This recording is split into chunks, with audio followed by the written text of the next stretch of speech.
ఓం శ్రీకృష్ణ పరబ్రహ్మణే నమ. వసుదేవసుతం దేవం కంసచానూరమర్దనం దేవకీ పరమానందం కృష్ణం వందే జగద్గురుం. బంధువులందరికీ మా నమస్సుమాంజలు. మా స్పేస్లో తెలుగు సాంప్రదాయాలు, పూజలు, వాటి పండగలు, వాటి యొక్క విశిష్టత గురించి మనం చెప్పుకుంటూ వస్తున్నాం. అదే తరుణంలో ఈ పవిత్రమైన శ్రావణ మాసంలో వస్తున్న అన్ని పూజలు, వ్రతాల గురించి ఒక్కొక్కటిగా చెప్పుకుంటూ వస్తున్నాం కదా. అదే తరుణంలో నేడు శ్రీకృష్ణాష్టమి యొక్క విశిష్టత గురించి, పూజా విధానం గురించి, శ్రీకృష్ణ లీలల గురించి కొద్దిగా స్మరించుకుందాం. మనం పూజలు, వ్రతాలు, విశిష్టత గురించి అన్నీ మాట్లాడుకుంటూ దేవీ దేవతల గురించి, వాళ్ళ గురించి చెప్పుకుంటూ ఉంటాం. మరి శ్రీకృష్ణుడి గురించి చెప్పాలంటే శ్రీకృష్ణుడిని దేవుడి కన్నా కూడా మన హైందవ సాంప్రదాయంలో తల్లులు బాలకృష్ణునిగా, చిన్నవారు చిలిపి కృష్ణునిగా, స్త్రీలు గోపికా వల్లభునిగా కొలుస్తూ ఉంటారు.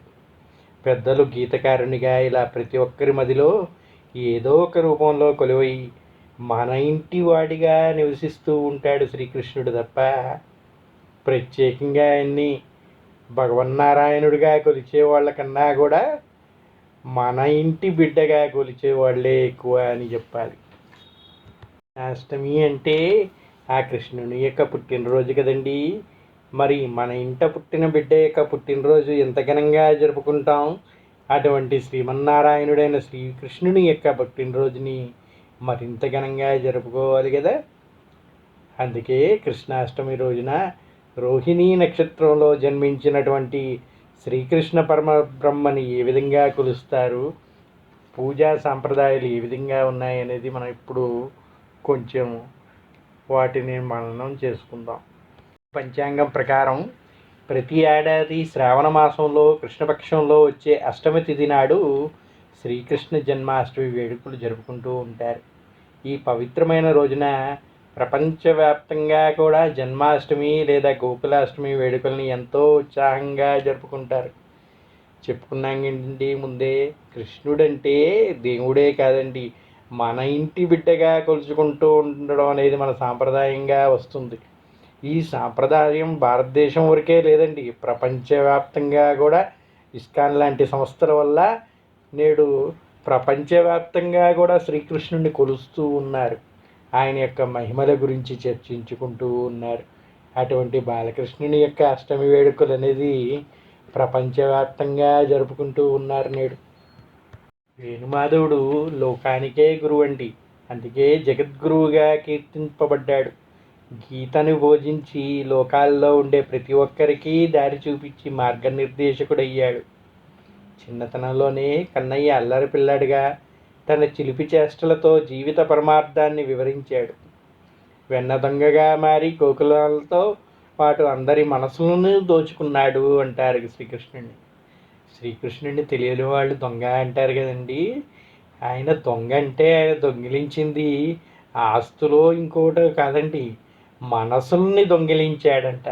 ప్రతి ఒక్క భక్తుడి యొక్క మనసుని, గోపులికల యొక్క మనసుల్ని దొంగిలించాడంట. వెన్న దొంగ వెన్నని మాత్రమే దొంగిలించలేదండి, మన భక్తిని కూడా దొంగిలించాడు అని చెప్తారు. బాలికుడిగా, సోదరునిగా, అసురు సంహారకునిగా, ధర్మ సంరక్షకుడిగా ఎన్నో పాత్రలు పోషించాడు కన్నయ్య.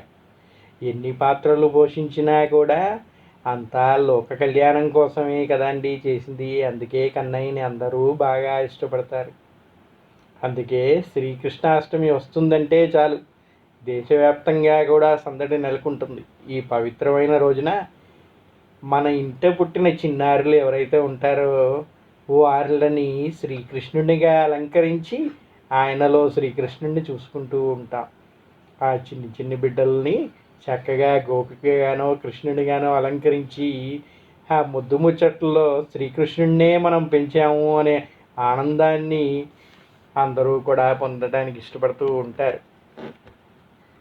శ్రీకృష్ణాష్టమి రోజున బాలకృష్ణుణ్ణి ఆరాధించాలి అని చెప్తాయి వేదాలు. కృష్ణుణ్ణి ఆరాధించినటువంటి వారికి కృష్ణుని యొక్క అనుగ్రహం వలన శుభాలు కలుగుతాయని చెప్పబడుతూ ఉన్నది. కృష్ణుణ్ణి ఏ విధంగా ఆరాధించాలి అంటే కృష్ణుణ్ణి బాలకృష్ణుడిగానే ఆరాధించాలండి. ఎందుకంటే చిన్నపిల్లవాడిగా పుట్టాడు కదండి. కన్నయ్య పుట్టినరోజు అంటే చిన్నపిల్లవాడిగానే ఉంటాడు కాబట్టి బాలకృష్ణుడిగానే పూజించాలి అని చెప్తాయి వేదాలు. అందుకనే పొద్దున్నే తెల్లవారుజామునే అభ్యంగన స్నానం ఆచరించి చిన్నపిల్లల పాదాలు మన ఇంటిలోకి నడిచి వస్తున్నట్టుగా పాదముద్రలు వేసుకొని శ్రీకృష్ణుని యొక్క విగ్రహానికి బాలకృష్ణుని యొక్క విగ్రహానికి కానీ పటానికి కానీ పూజ నిర్వహించాలండి. అలాగని చక్కగా భక్తి శ్రద్ధలతో పూజ నిర్వహించి పాలు వెన్నని నైవేద్యంగా పెడితే ఆయన అనుగ్రహం వల్ల సకల శుభాలు కలుగుతాయి, అష్టైశ్వర్యాలు కలుగుతాయని వేదాలు వల్లిస్తూ ఉన్నాయి. కృష్ణాష్టమి రోజున బాలకృష్ణుణ్ణి ఆరాధించిన వాడికి సకల శుభాలు కలుగుతాయని, వాళ్ళ యొక్క సకల పాపాలు తొలగి అష్టైశ్వర్యాలు సిద్ధిస్తాయి అని చెబుతూ ఉంటారు. మరి ఈ పవిత్రమైన రోజున శ్రీకృష్ణుణ్ణి ఏ విధంగా పూజించాలి, ఏ రోజు ఏ ముహూర్తాన ఇది జరుపుకోవాలి అనుకునే వాళ్ళ కోసం సవివరణతో చెప్తాం. దేవకీ వసుదేవులకి శ్రావణ మాసంలో వచ్చిన కృష్ణపక్షంలో అష్టమి నాడు అర్ధరాత్రిన శ్రీకృష్ణుడు జన్మించాడు అని చెప్తారు. అదేవిధంగా ప్రతి శ్రావణ మాసంలో కూడా కృష్ణపక్షంలో వచ్చే అష్టమి తిథి రోజునే కృష్ణాష్టమిని జరుపుకుంటూ ఉంటారు.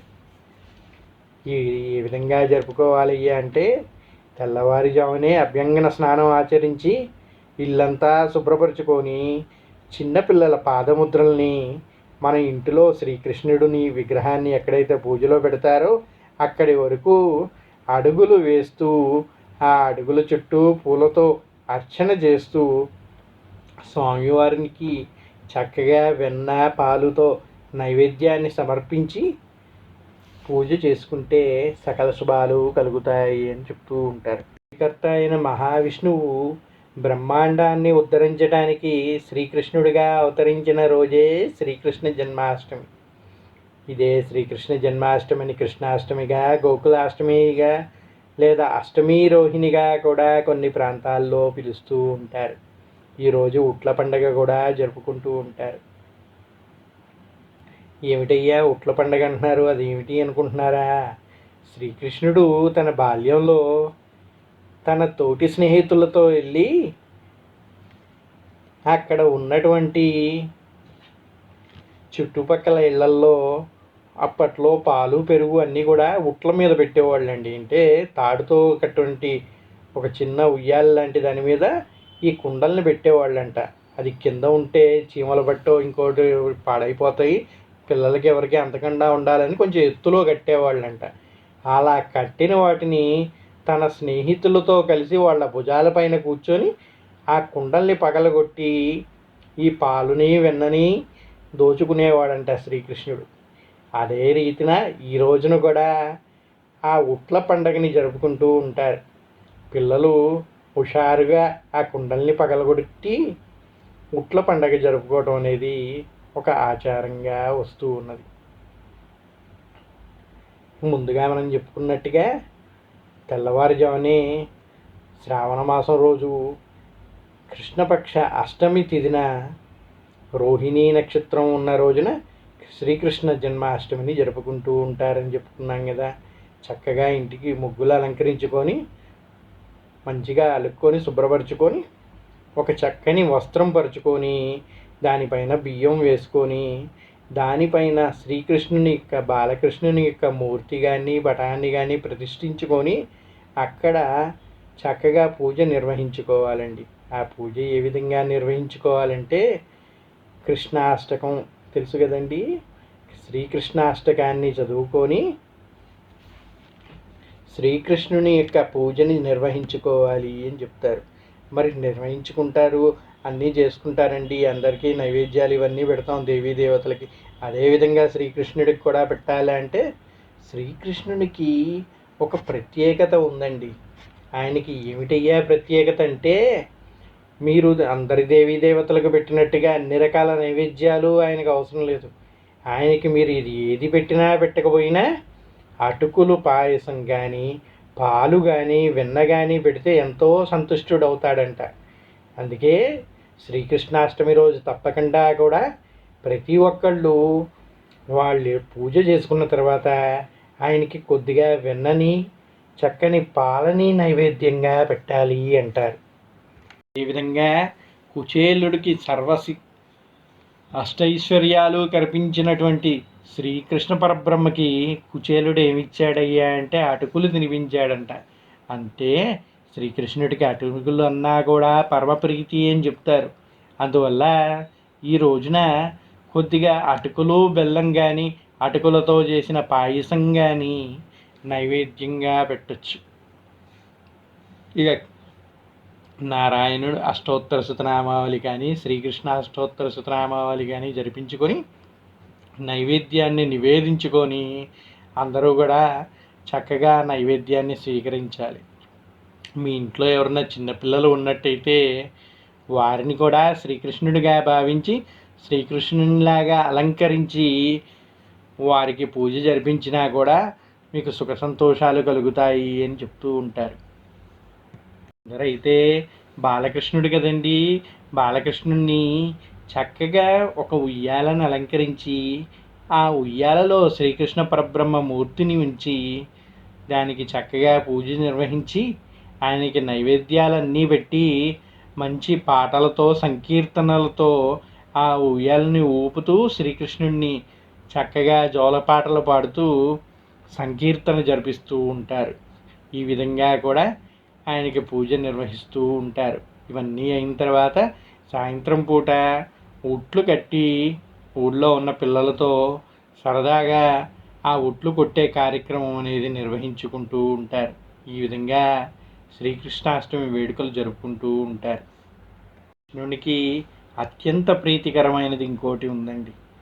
ఈ రోజు మీరు ఏ విధంగా పూజించినా కానీ కృష్ణాష్టమి రోజు మర్చిపోకుండా శ్రీకృష్ణుడికి తులసితో తప్పక పూజ నివేదించాలి అని చెప్తారు.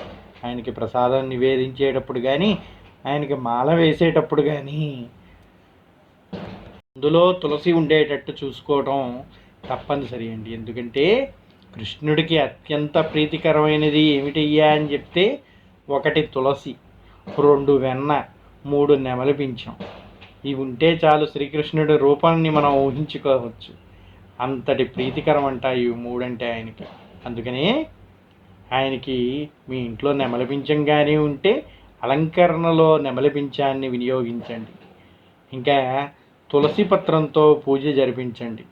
మీరు పెద్ద పెద్ద పూలదండలు ఇవన్నీ ఎన్ని వేసినా కూడా ఒక తులసాకు అన్నిటికన్నా ఎక్కువగా భావిస్తాడంట శ్రీకృష్ణుడు. అందుకే తులసితో మాల కానీ, తులసితో అర్చన కానీ జరిపించండి. 3 ఆయనకి ఎంతో ఇష్టమైనటువంటి వెన్న, అటుకులు, బెల్లంతో నైవేద్యాన్ని నివేదించండి. ఇవి కానీ చేస్తే మీ ఇంటి సిరి సంపదలు నిండి అష్టైశ్వర్యాలతో తలతూగుతారు అని చెప్తూ ఉంటారు. శ్రీకృష్ణుడి జన్మరహస్యం గురించి చెప్పుకుందాం. భాగవతం ప్రకారం పరమరాక్షసుడైన కంసుడు చెల్లెలు దేవకి. తనకి దేవకి అంటే ఎంతో ప్రేమంట కంసునికి.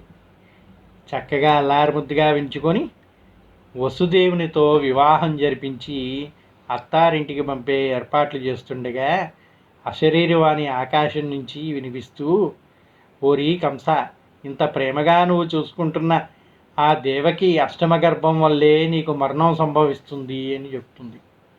అప్పటి వరకు ఎంతో ప్రేమగా చూసినటువంటి చెల్లెలి మీద ఒక్కసారిగా ఆయన రాక్షసత్వాన్ని చూపిస్తూ పరమ ఉగ్రుడు అయిన కంసుడు చెల్లిని బావిని ఇద్దరిని కూడా కారాగారంలో బంధించాడంట. అలా కారాగారంలో బంధించడమే కాకుండా వాళ్ళకి పుట్టినటువంటి ప్రతి సంతానాన్ని కూడా సంహరిస్తూ వచ్చాడంట కంసుడు. ఆ విధంగా 8 మందిని చంపితే దానికి చావనేదే లేదు అని భ్రమించాడు కంసుడు. తన ఒకడు తలిస్తే విధి ఒకటి తలుస్తుంది కదండి. విధిని ఎదిరించటం ఎవరి తరం చెప్పండి. ఎంతటి దేవుడే ఎదిరించలేడంటారు విధిని. మరి కంసుడు ఎదిరించగలడా? అందుకే ఎంతమందిని చంపినా కూడా తన చావు అనేది చక్కగా పెరిగి సంహరింపబడ్డాడు కంసుడు. అందుకే విధిని ఎవరూ ఎదిరించలేరు. మాకు అవి తెలుసండి, ఇవి తెలుసండి, మేము తపస్సులు చేసాం, మేము అవి పరిహారాలు చేసాం, ఇవి పరిహారాలు చేసాం, మా దోషాలన్నీ తొలగిపోయాయి అనుకుంటారు. అదంతా కేవలం మిథ్య, భ్రమ మాత్రమే. విధిని ఎవరూ ఎదిరించలేరండి. కాకపోతే మన మనశ్శాంతి కోసం మనం జరిపించుకునేది ఏవైనా కూడా ఆ నిమిషానికి మనకి శాంతిని కల్పిస్తాయి తప్ప కలిగేవి కలగక మానవు అంటారు. అదేవిధంగా కంసుడు ఇంతమందిని చంపి ఇంత రాక్షసత్వాన్ని ప్రవేశపెట్టినా కూడా ఆయన చావుని తప్పించుకోలేకపోయాడు.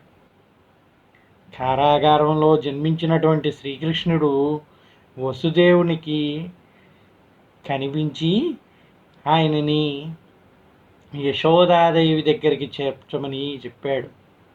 చూశాడా అండి ఎంత అదృష్టవంతురాలో యశోద? ఆయన జన్మించింది దేవకికైనా కూడా ఆయన్ని పెంచి పెద్ద చేసే బాధ్యత అంతా కూడా యశోదాదేవి తీసుకుందంట. ఆ యశోద దగ్గర పెరిగినటువంటి వాసుదేవుడు పెద్ద అయిన తర్వాత కంసుణ్ణి సంహరించాడు అని చెప్తుంది భాగవతం. అలా ఆయన ఎన్ని ప్రయత్నాలు చేసినప్పటికీ కంసుడు తన చావుని జయించలేకపోయాడు. ఆయన చంపడం కోసమే జనించాడు అంటారు శ్రీకృష్ణ పరబ్రహ్మ. ఈ విధంగా జరిగిందయ్యా అంటే ఏడుగురు చిన్నారిని కోల్పోయినటువంటి దేవకి 8వసారి గర్భం దాల్చిందంట. ఆ బిడ్డ తన అంతు చూస్తాడని కంసుడికి ముందుగానే తెలుసు కాబట్టి కారాగారం వద్ద భద్రతను మరింత పటిష్టం చేశాడంట.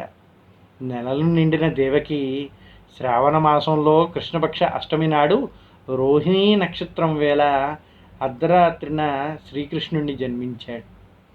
తనని ఎలాగైనా రక్షించాలనుకుంటారు దేవకి వసుదేవులు. అదే సమయాన ఆ విష్ణుమూర్తి ఒక చిన్నారి రూపంలో ప్రత్యక్షమై ఏం చేయాలో వివరించాడంట. వెంటనే వాసుదేవుని సంఖ్యలన్నీ తెగిపోయాయి. కారాగారం తలుపులు తెరుచుకున్నాయి. సైనికులు సొమ్మసిల్లి పడిపోయారు.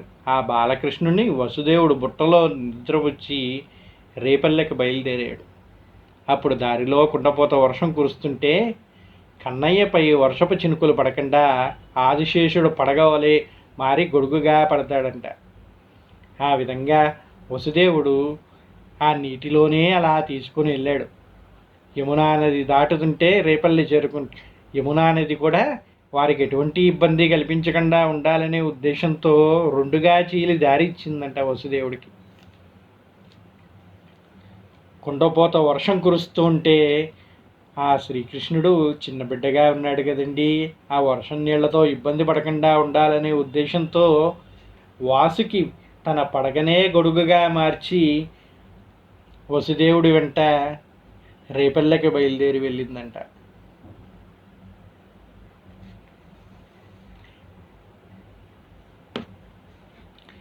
రేపల్లెలో యాదవ రాజు అయిన నందుని భార్య యశోద ఆడపిల్లకి జన్మనిచ్చింది.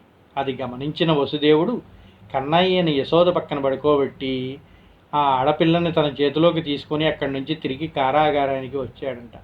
అప్పుడు తన సంకెళ్ళు వాటికి అవే పడతాయి. భటులు మేల్కుంటారు. పసిబిడ్డ ఏడుపులు వినగానే కంసుడికి సమాచారం చేరవేశారు. అలా వచ్చిన కంసుడు వాళ్ళకి పుట్టింది ఆడబిడ్డని తెలిసి కూడా అష్టమ సంతానం వల్లే మరణం సంభవిస్తుందని ఆ ఆడబిడ్డను సంహరించడానికి ప్రయత్నించాడు అని చెప్తారు. ఆకాశవాణి చెప్పిన ప్రకారం మగబిడ్డ పుట్టాలి, ఆడపిల్ల పుట్టిందని, తన వల్ల కంసుడికి ఎలాంటి ప్రమాదం ఉండదని దేవకి ఎంత బతిమాలినా కంసుడు పట్టించుకోకుండా చంపడానికి ప్రయత్నిస్తాడు. అప్పుడు ఆ పాప యోగమాయగా మారి కంసుడు దొరకకుండా పైకి ఎగిరి నిన్ను చంపేవాడు పుట్టాడు, రేపల్లెలో పెరుగుతున్నాడు అని చెప్పి మాయమవుతుంది. మరోవైపు రేపల్లిలో సందడి ఇంత మగబిడ్డగా జన్మించడంతో రేపల్లిలో పెద్ద ఉత్సవం జరిపించారు.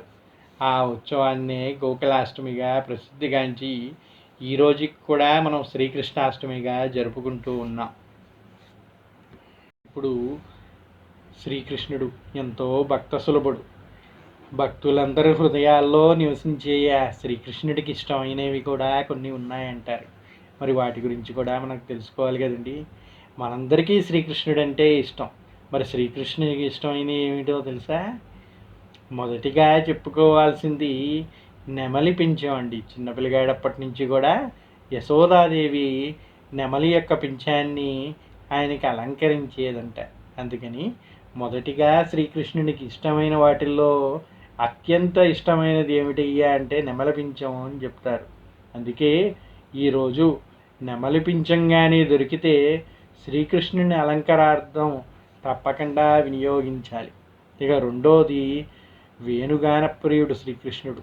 ఎప్పుడూ కూడా వేణువుని చేతిలో పట్టుకొని తిరుగుతూ ఉంటాడు.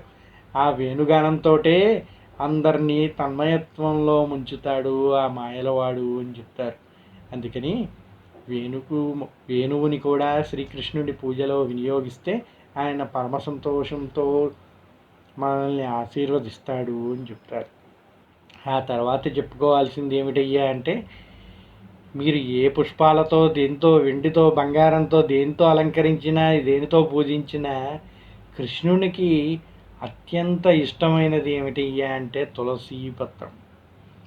తప్పకుండా కూడా ఈ శ్రీకృష్ణాష్టమి రోజు తులసి మాలతో కానీ తులసాకులతో కానీ ఆయన్ని అలంకరించాలి అని చెప్తారు. ఇక అలాగే ఆయనకి ఇష్టమైన నైవేద్యాల గురించి మనం చెప్పుకున్నాం కదండి. చక్కగా ఆవు పాలంటే ఎంతో ఇష్టపడతాడంట శ్రీకృష్ణుడు. అప్పుడే పితికిన పాలు దొరికితే ఇంకా సంతోషం. లేదనుకుంటే మీకు దొరికినటువంటి చక్కని పాలని ఆయనకి నైవేద్యంగా పెట్టండి.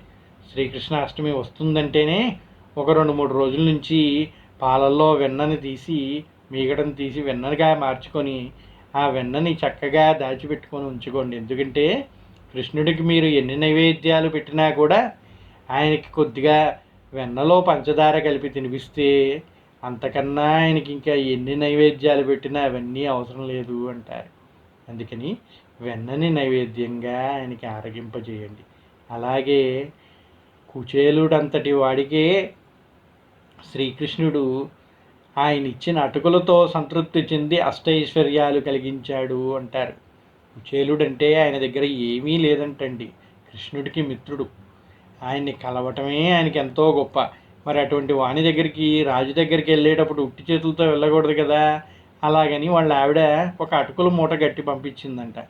కానీ శ్రీకృష్ణుడి ముందు అటుకుల మూట తీసి ఏమిస్తాడు? ఆయన దగ్గర లేనిదంటూ లేదు, అన్నీ ఉన్నాయి.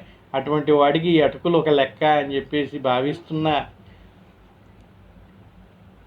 తన మిత్రుడిని చూసి శ్రీకృష్ణుడు నా కోసం తీసుకొచ్చిన అటుకుల్ని ఇవ్వమని అడిగాడంట. ఎప్పుడైతే ఈ కుచేలుడు అటుకుల్ని ఇచ్చాడో, ఆయన ఇచ్చిన అటుకుల్ని ఒక్కొక్క పిరికెడు శ్రీకృష్ణుడు తీసుకొని తన నోట్లో వేసుకుంటూ ఉంటే తనకి ఐశ్వర్యాలు అన్నీ లభించాయంట. చూసారా, అంతటి పవిత్రమైనది ఈ అటుకులు. అందుకని ఈరోజు నైవేద్యాల్లో తప్పకుండా కొద్దిగా అటుకులు బెల్లం కూడా ఉండేటట్టుగా చూసుకోండి. ఈ విధంగా కృష్ణాష్టమి రోజు చక్కగా శ్రీకృష్ణునికి పారిజాత పువ్వులండి. ఇంకోటి ఏమిటయ్యా అంటే, పుష్పాల్లో కానీ పారిజాత పువ్వులని ఉంటాయి. ఎర్రటి కాండంతో చక్కగా తెల్లగా పూలు పూస్తాయి అన్నమాట. ఇవి రాత్రిపూట పూస్తాయి, పొద్దున్నే రాలిపోతాయి. అందుకని పారిజాతం చెట్టు కింద మంచి వస్త్రాన్ని ఏదన్నా పరుచుకొని ఆ పూలని పొద్దున్నే శ్రీకృష్ణాష్టమి రోజున శ్రీకృష్ణుని పూజలో వినియోగిస్తే ఆయన పరమసంతుష్టుడు అవుతాడు అని చెప్తారు. ఈ విధంగా చక్కగా శ్రీకృష్ణుని యొక్క పూజని తులసి పూజలతో, పారిజాత పూలతో చక్కగా పూజ జరిపించుకొని ఆయనకి వెన్న అటుకులని నివేదించి శ్రీకృష్ణుని కటాక్షానికి అందరూ పాత్రలు కావాలని సర్వే జనా సుఖినో భవంతు. శ్రీకృష్ణ అనుగ్రహ కటాక్ష సిద్ధిరస్తు. శ్రీదేవతాభ్యం సమస్త దేవతా అనుగ్రహ కటాక్ష సిద్ధిరస్తు.